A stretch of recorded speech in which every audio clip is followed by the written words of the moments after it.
अब आपको यह बताएंगे कि क्या भारत में इंटरनेट सस्ता होने वाला है और क्या इंटरनेट की स्पीड अब पहले के मुकाबले बढ़ जाएगी। और ये बात हम इसलिए कह रहे हैं क्योंकि इलॉन मस्क की कंपनी की भारत में अब एंट्री होने वाली है। इस कंपनी का नाम है स्टारलिंक और स्टारलिंक अब भारत में आ रहा है। भारत की एक बड़ी टेलीकॉम कंपनी एयरटेल और रिलायंस जियो ने इलॉन मस्क की कंपनी स्टारलिंक के साथ एक समझौता कर लिया है। इस समझौते के तहत ये दोनों ही कंपनियां भारत के लोगों को स्टारलिंक की मदद से सैटेलाइट इंटरनेट की सुविधा उपलब्ध कराएंगी। तो अब आप देखिए, जैसे ही डोनाल्ड ट्रंप अमेरिका के राष्ट्रपति बने, इलॉन मस्क उनके बहुत करीबी हैं और नई सरकार के आते ही अब इलॉन मस्क सबसे पहले स्टारलिंक के जरिए भारत में कदम रखना चाहते हैं। और आप हैरान मत होइएगा कि कुछ समय के बाद आपको उनकी टेस्ला कार भी भारत की सड़कों पर चलती नजर आए। अब बहुत सारे लोग ऐसा मानते हैं कि भारत में स्टारलिंक की एंट्री से इंटरनेट सस्ता हो जाएगा और इंटरनेट की स्पीड भी बहुत तेज हो जाएगी। लेकिन आज हम आपकी ये गलतफहमी दूर करना चाहते हैं और बताना चाहते हैं कि सारी बातें, जानकारियां आधी अधूरी हैं और कुछ बातें तो इनमें से पूरी तरह गलत हैं। क्योंकि इन सब नतीजों पर पहुंचने से पहले आपको उस टेक्नोलॉजी के बारे में पता होना चाहिए जो टेक्नोलॉजी स्टारलिंक इस्तेमाल करता है। तो यह बात आप ध्यान से सुनिएगा। वर्ष 2015 में इलॉन मस्क की कंपनी स्पेस एक्स ने स्टारलिंक प्रोजेक्ट को शुरू किया था। इस प्रोजेक्ट का उद्देश्य था दुनिया भर के लोगों को कम कीमत पर हाई स्पीड सैटेलाइट इंटरनेट की सुविधा उपलब्ध कराना। इस समय दुनिया में प्रमुख रूप से 3 तरह की इंटरनेट सेवाएं हैं और देखिएगा आप भी इनमें से कोई एक इंटरनेट सेवा इस्तेमाल कर रहे होंगे। 3 प्रकार की हैं। कौन सी हैं? इनमें पहली है मोबाइल इंटरनेट या सेलुलर इंटरनेट, जिसमें आपके मोबाइल फोन को इंटरनेट एक टावर से मिलता है और उस टावर को यह इंटरनेट सैटेलाइट से मिलता है। तो आपने देखा होगा बड़ी बड़ी जो टेलीकॉम कंपनियां हैं वो देश भर में अपने टावर्स लगा के रखती हैं। आपका जो मोबाइल फोन है वो उस टावर से कनेक्टेड होता है और वो टावर जो है वो सैटेलाइट से कनेक्टेड होता है। ये वायरलेस इंटरनेट सेवा होती है। इसमें किसी वायर की, तार की जरूरत नहीं होती, लेकिन इसमें आपका पूरा डेटा फ्रीक्वेंसी टावर से आता है और ये टावर हाई और लो फ्रीक्वेंसी के होते हैं।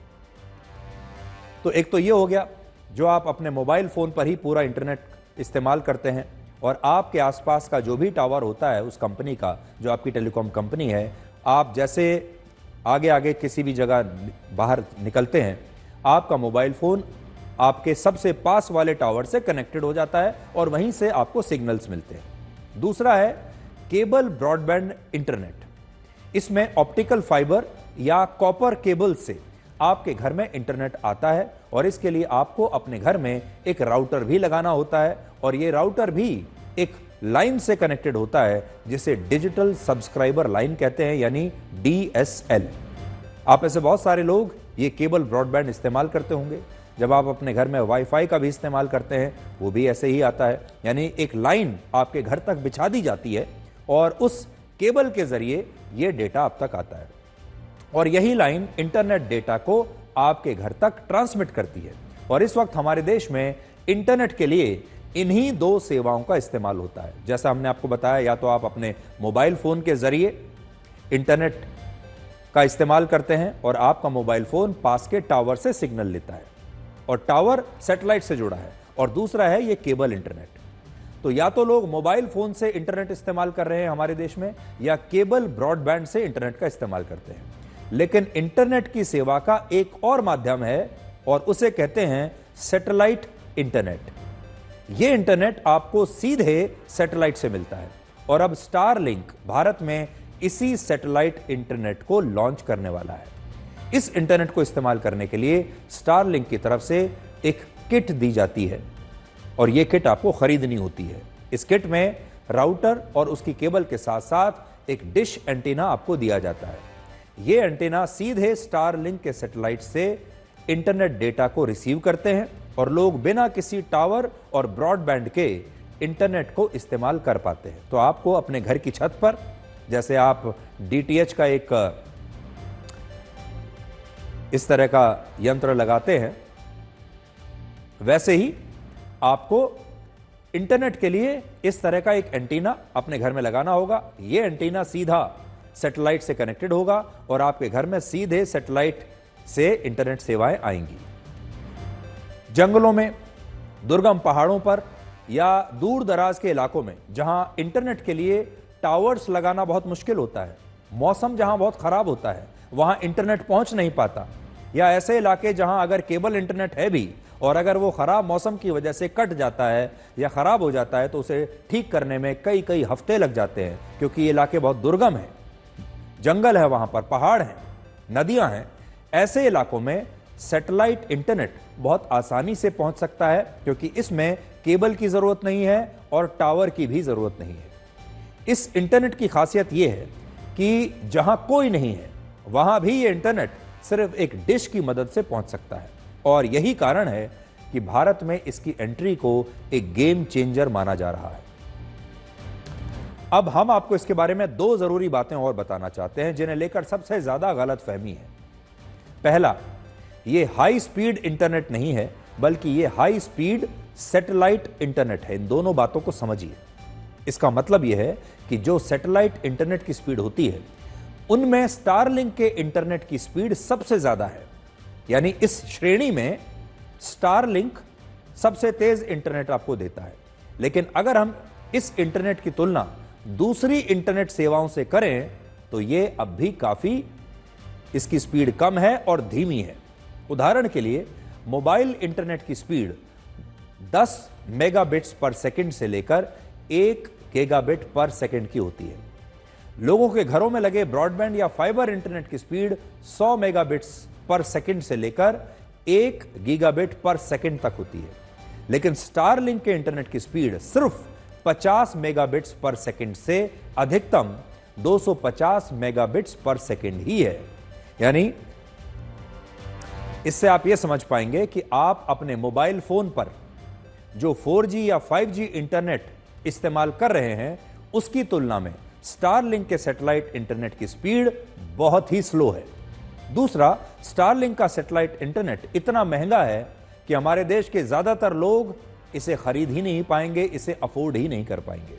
इसे आप भूटान के एक उदाहरण से समझिए, क्योंकि भूटान और भारत की करेंसी का मूल्य लगभग एक बराबर है। भूटान में इसी साल स्टारलिंक के सैटेलाइट इंटरनेट की सेवाएं शुरू हुई हैं, तो भूटान में यह शुरू हो चुका है और यहां इसकी सबसे सस्ती किट 17,000 रुपए की है और सबसे महंगी किट 2,31,000 रुपए की है।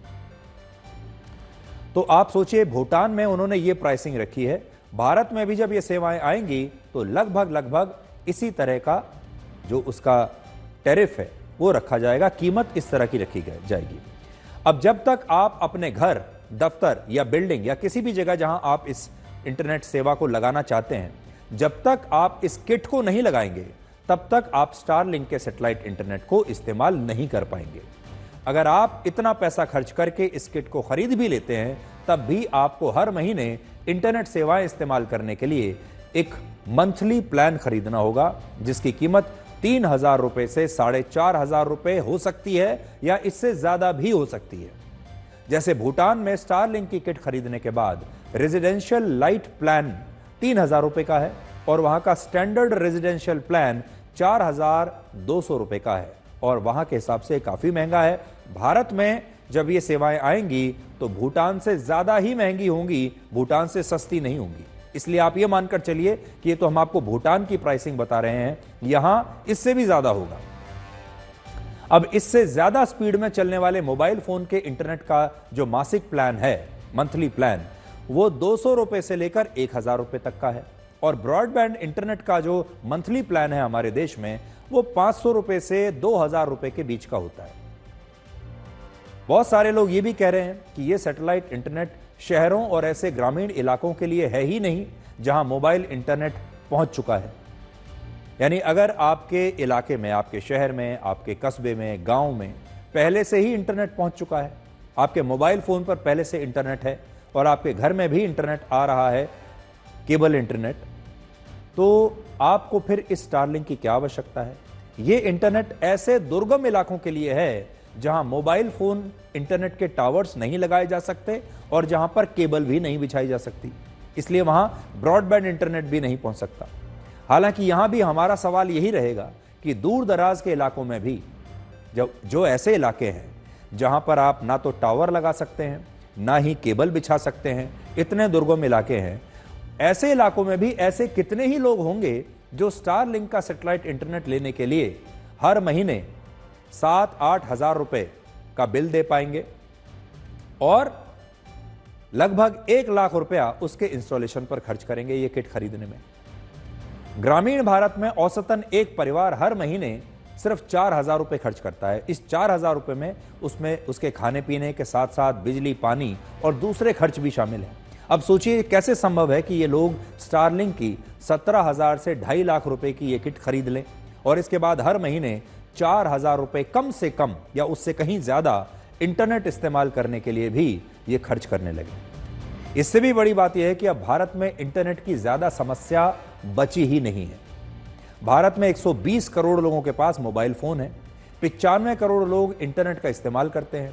देश के 95.1% गांव ऐसे हैं जहां इंटरनेट की सुविधा पहले ही पहुंच चुकी है। 6,44,000 गांवों में से 6,12,000 गांवों में 3G या 4G इंटरनेट की सेवाएं पहले ही चल रही हैं और अब जंगल और पहाड़ी इलाकों में कुछ ही गांव ऐसे बचे हैं जहां इंटरनेट की सेवाएं नहीं हैं और इसलिए एक सवाल यह भी बड़ा है कि स्टारलिंक को भारत में ज्यादा खरीदार शायद ना मिले। स्टारलिंक की सबसे बड़ी ताकत यह है कि यह हर कोने में इंटरनेट को पहुंचा सकता है और यह इंटरनेट सेवा बुरी से बुरी स्थिति में भी कभी प्रभावित नहीं होती, कभी बंद नहीं होती। चाहे बाढ़ आ जाए, सुनामी आ जाए, भूकंप आ जाए, युद्ध शुरू हो जाए, कुछ भी हो, यह इंटरनेट सेवा बंद नहीं होगी और लगातार यह इंटरनेट चलता रहेगा क्योंकि यह सैटेलाइट बेस्ड इंटरनेट है जो डायरेक्ट सैटेलाइट से कनेक्टेड होता है। यूक्रेन की सेना पिछले 3 वर्षों से रशिया के खिलाफ इसी इंटरनेट का इस्तेमाल कर रही है, जिसके कारण उसे पश्चिमी देशों से खुफिया सूचनाएं मिलती रहती हैं और युद्ध क्षेत्र में बमबारी के बावजूद जहां सब कुछ नष्ट हो चुका है वहां भी उनकी सेना के बीच एक संवाद बना रहता है और ये इस सैटेलाइट इंटरनेट की खूबी है। हालांकि भारत के लिए चुनौती यह है कि अगर जम्मू कश्मीर के रिमोट एरिया में यह इंटरनेट आतंकवादियों को मिल गया या छत्तीसगढ़ और झारखंड के नक्सल प्रभावित इलाकों में यह इंटरनेट नक्सलियों को मिल गया, पूर्वोत्तर के दुर्गम इलाकों में उग्रवादियों ने इसका दुरुपयोग शुरू कर दिया, तो भारत की सुरक्षा एजेंसियां इन्हें कैसे रोकेंगी? स्टारलिंक कहता है कि वो ऐसी स्थिति में कुछ डिश एंटीनास की इंटरनेट सेवाएं सस्पेंड भी कर सकता है। उसके हाथ में है कि वो कुछ डिश की सेवाएं बंद कर देगा। कुछ डिश ऐसी हैं जिनको मतलब अगर उनको पता चला कि इस डिश से जो इंटरनेट सेवाएं हैं उनका दुरुपयोग हो रहा है तो वो उनको बंद कर सकता है, पर अभी भी इसके बारे में कुछ स्पष्ट नहीं है। यहां 2 और बातें बहुत महत्वपूर्ण हैं। पहली बात, स्टारलिंक ने भारत की टेलीकॉम कंपनियों के साथ एक समझौता जरूर किया है, लेकिन स्टारलिंक को भारत सरकार से अभी अपनी सेवाएं शुरू करने की औपचारिक अनुमति नहीं मिली है। दूसरा, अगर स्टारलिंक को यह अनुमति मिल भी गई तब भी वो भारत में सैटेलाइट इंटरनेट लाने वाली पहली कंपनी नहीं होगी। भारत में सबसे पहले सैटेलाइट इंटरनेट को सरकारी कंपनी BSNL ने पिछले ही साल अक्टूबर के महीने में लॉन्च किया था और लोगों को सैटेलाइट इंटरनेट से कॉल और मैसेज करने के लिए नए प्लान्स भी लॉन्च किए थे। लेकिन ऐसा लगता है कि बाद में BSNL ने इस ऐलान के बाद कुछ किया नहीं और आज भी BSNL ने इन प्लान्स के रेट तक तय नहीं किए हैं और लोगों को इनके बारे में अभी भी कुछ नहीं पता है।